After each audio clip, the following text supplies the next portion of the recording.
This is the Fleet Europe podcast, hosted by Luberto van Buiten and Steven Schoefs. Today's topic, how to create certainty in an uncertain time for management. Introducing today's guests, co-CEOs of Nexus Communication, Caroline Thonnon and Melchior Wathelet. Enjoy the episode. Hello and welcome to this Fleet Europe podcast. I am Luberto van Buiten, Editor-in-Chief at Fleet Europe and your host for today. And in this special edition, we'll be diving into the global developments in the fleet sector, AI, greenification, globalization, geopolitical issues, and much more. And of course, we have two guests, but as always, here by my side is my co-host, Steven Schoefs, Head of Buyer Acquisition at Fleet Europe. Welcome again. Hello, Luberto. It's a pleasure being here. And I see that we have two wonderful guests with us today. Yeah, and very exciting. It's a special edition, we can say, right? Right beside me is Caroline Thonnon. Hello, Luberto. Hello, co-founder of Nexus Communication, the publishing house, of course, of Fleet Europe. Also initiator of the Inspiring Women in Fleet. That's correct. Going to talk about it a little bit more later, but we had not so long ago, of course, the International Women's Day, and we made quite some fuss about it on our platforms.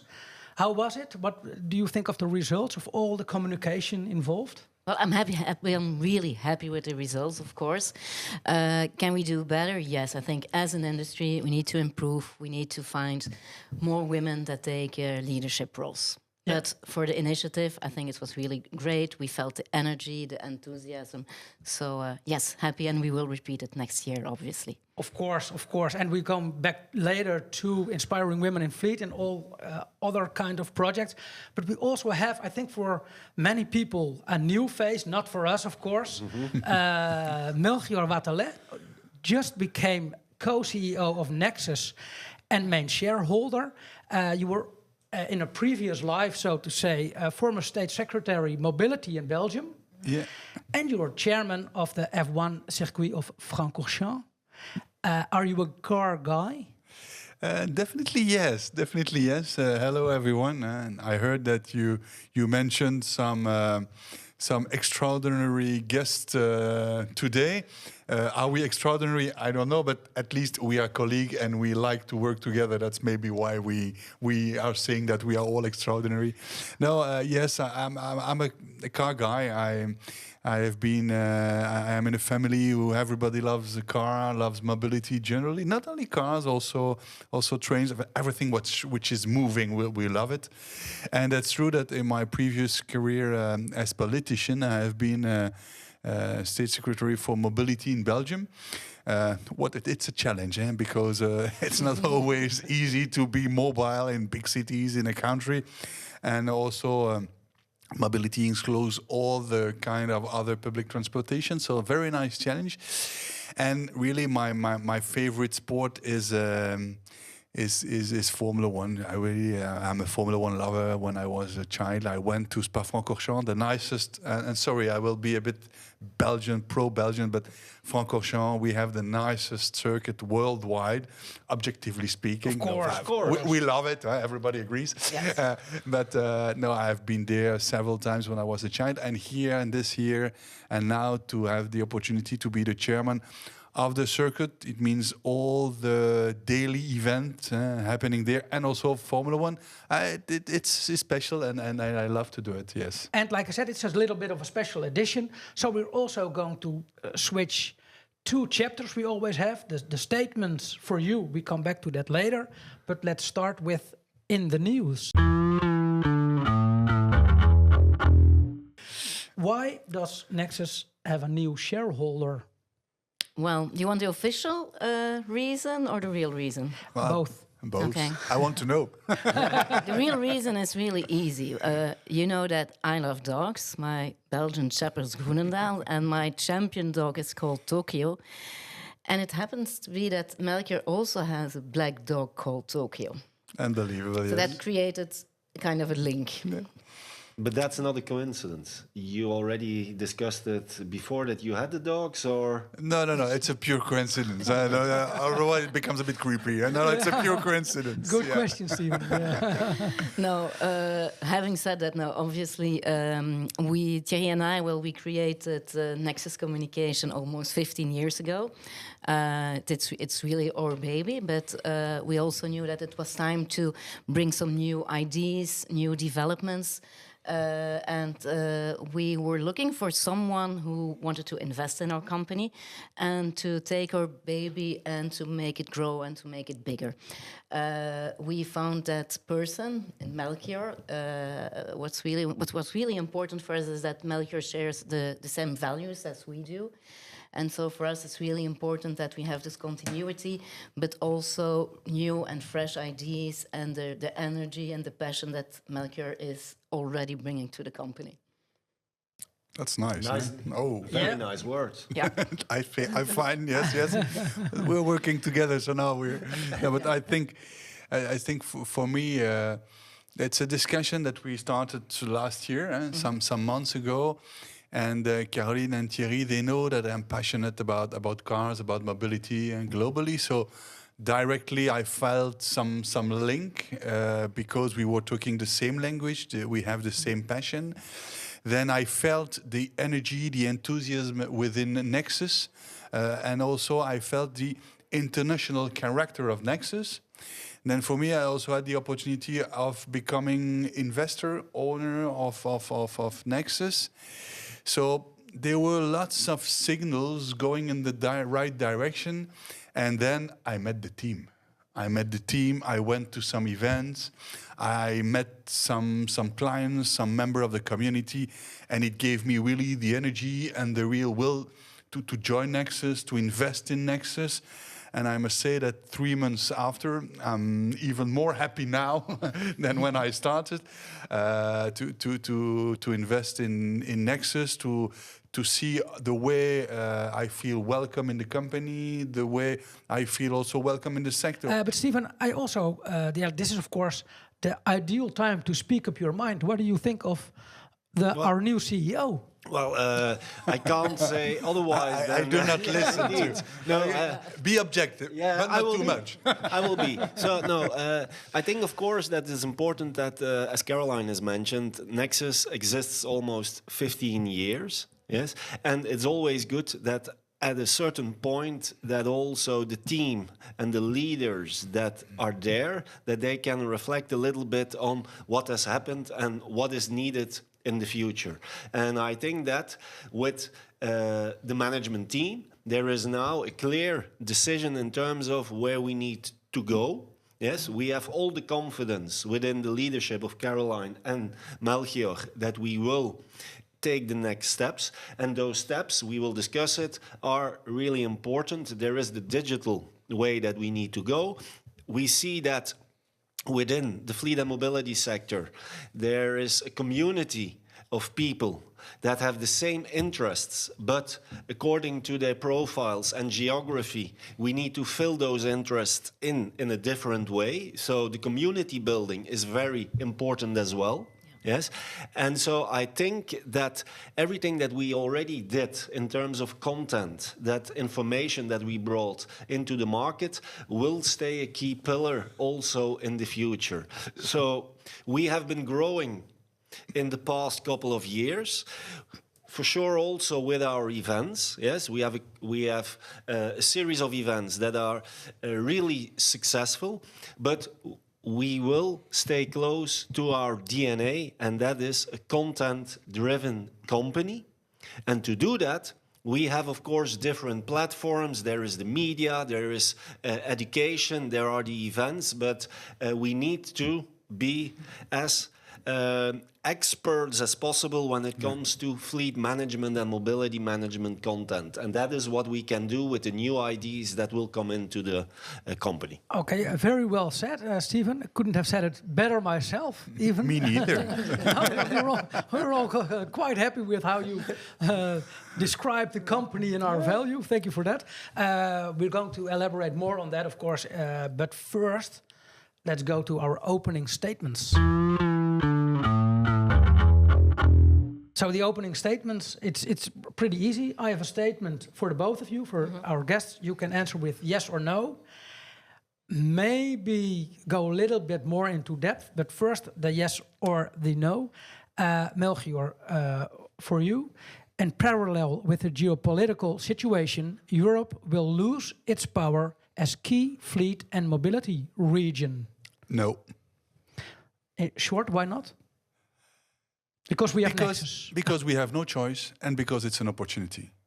I mean, for the moment, and it's maybe not enough known, but industrially speaking, in terms of employment, in terms of investment, in terms of return on investment, in terms of taxation, the mobility sector remains number one in the industrial world. We are leader in that world worldwide. We cannot do without that.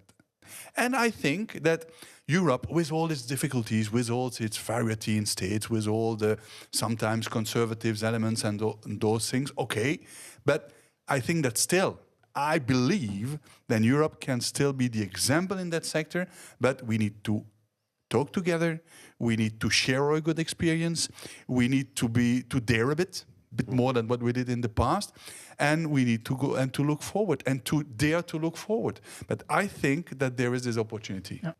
If I might, if I can just add, I think also as well that Europe, because of the complexity that we historically have had, yes, so we are, let's say, an ensemble, to speak in nice English, of many countries, many legislations, etc. We have always dealt with those complexities, and having that experience and that history in managing those complexities can also be an advantage for the future. So I think that indeed that Europe is well positioned to step up, like for example also the women in fleet to step up and take that leadership role. Yeah. Okay, great. Thank you. I want to go to your statement, Caroline, which is, since you are the chairman of our Inspiring Women in Fleet community, the most successful businesses are the ones that select their people on quality and merit and not on gender. Of course. So that's a yes? That's definitely a yes. But that's why we need more women. Yeah. Because qualitatively speaking, it brings something. Yeah. Oh, my conclusion was that so men are better qualified because we have more men in C-level positions? Or will this be my last podcast? Yeah, well, we will have a discussion about that later. No, but definitely, I think we need to create more opportunities so that women can take more leadership roles. And we're not there yet, to be honest. When will we be there? My dream is that in 2030, we can really say that we have a balanced fleet sector.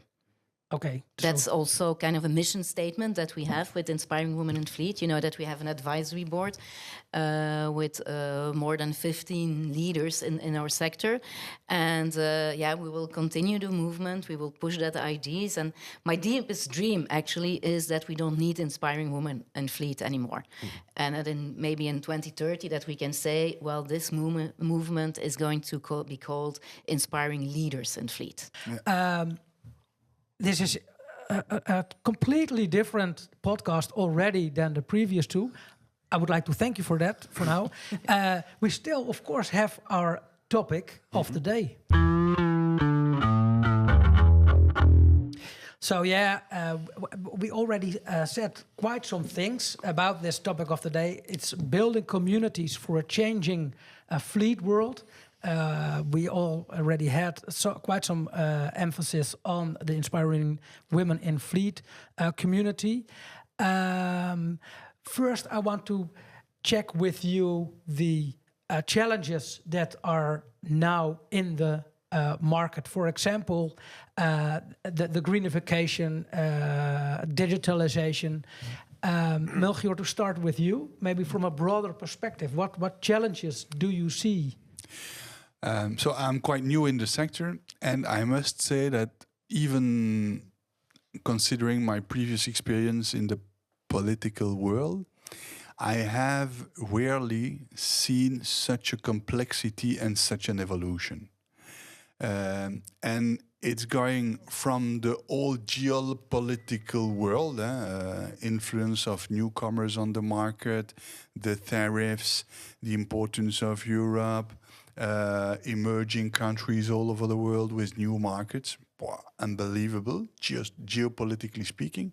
Then, in terms of regulation, I do not have to emphasize it, but when now you are building cars, selling cars, leasing cars, buying cars, remarketing cars, the rules are changing.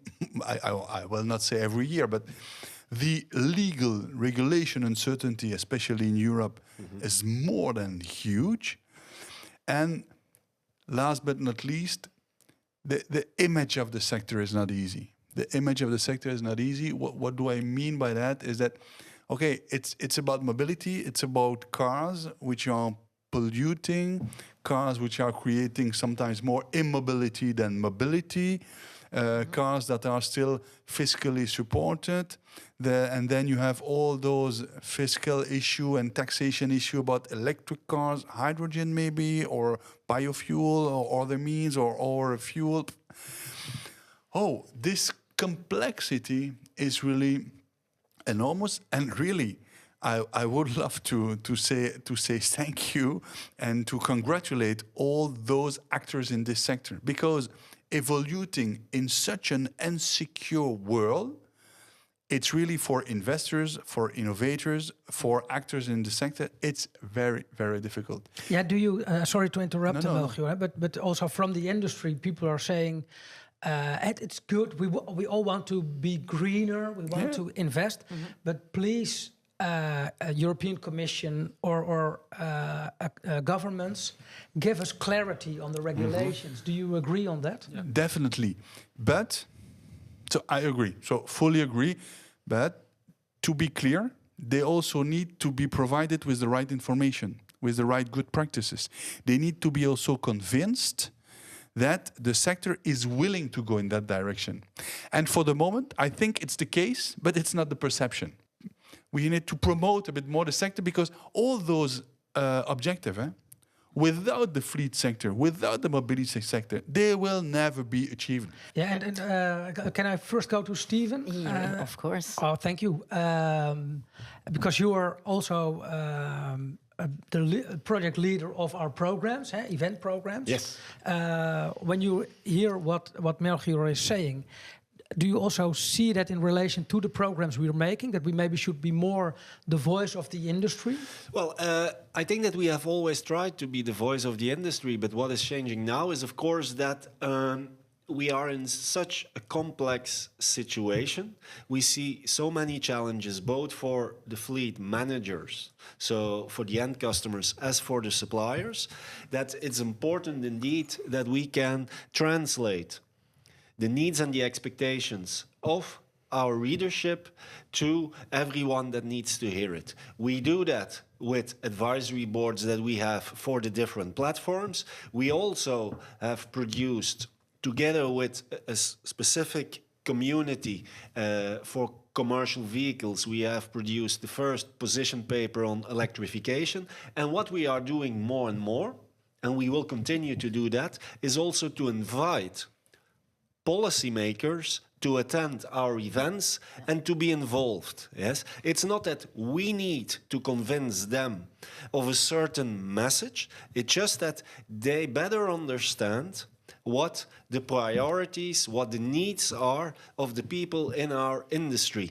And in that way, we want to be a facilitator, and for the fleet managers and for the fleet suppliers, but also for the policymakers. And with the neutral position that we have, the international scope that we have, we are well placed to be an actor in that field. Yeah, and Caroline, I think this year we went a step further by building several communities to maybe even go more in depth. Yeah. How you were involved or leading the business development You have a new idea every day, so I I can confirm. More than one every day. More than one every more than day. one every day. So sometimes I get a little bit dizzy from the ideas. Sorry for that. No, it's We love. That's the way we love you. exactly. That's how it should be.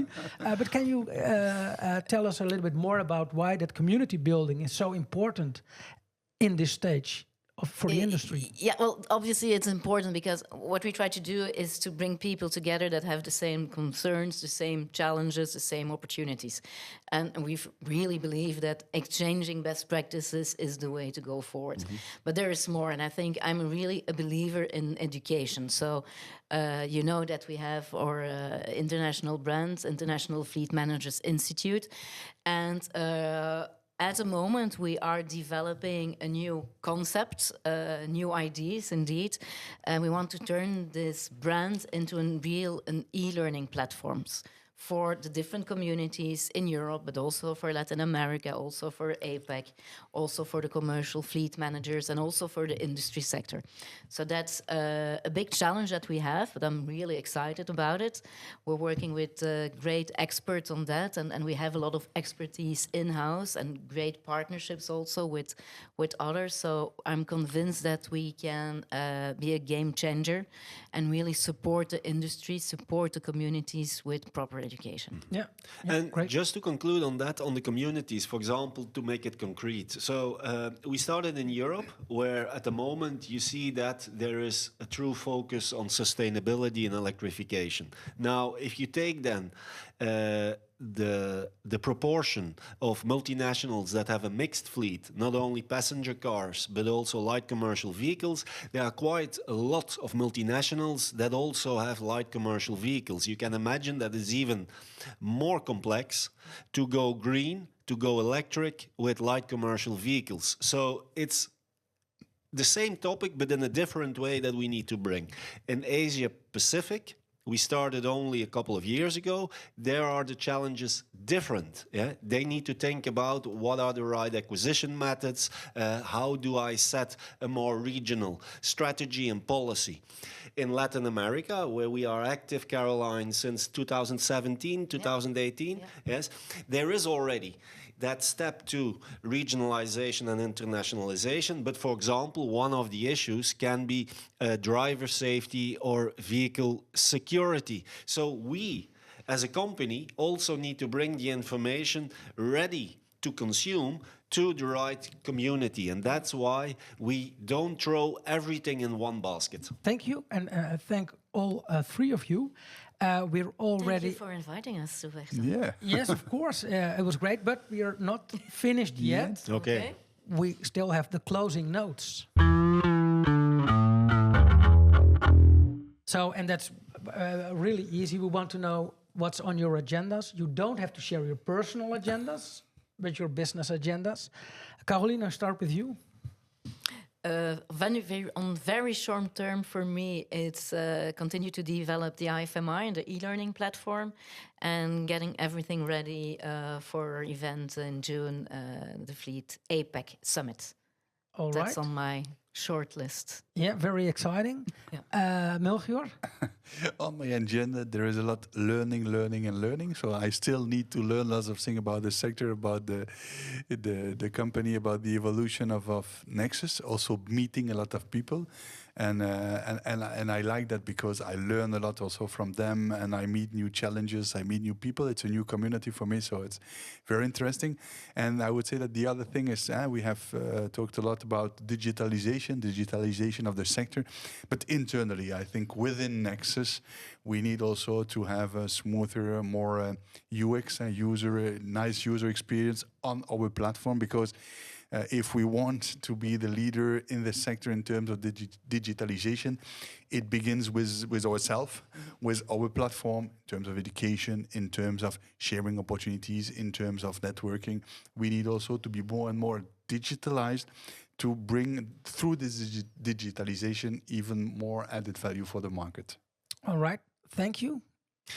Well, Very brief. I have 3 things on my agenda. The first one is that what we are seeing is that there are in many companies new faces, new corporate fleet managers.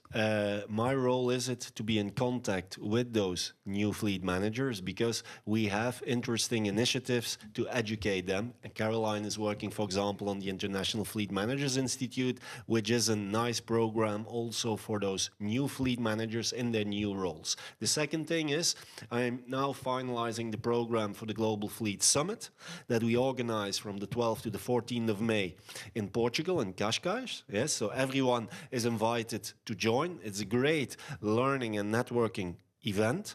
And the third thing is we will start again with the organization of the Fleet Europe Awards. So we are inviting also all the fleet managers that have done a great job, that have accomplished certain things in terms of greenification, in terms of fleet procurement, in terms of innovation, to apply for the Fleet Europe Awards 2025.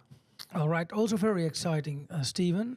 What's on your agenda, Luberto? Well, the events you just mentioned, I'm going to attend them, of course. So the Global Fleet Summit, Fleet APEC. And we're already start to work on the Fleet Europe Days, which is great, of course.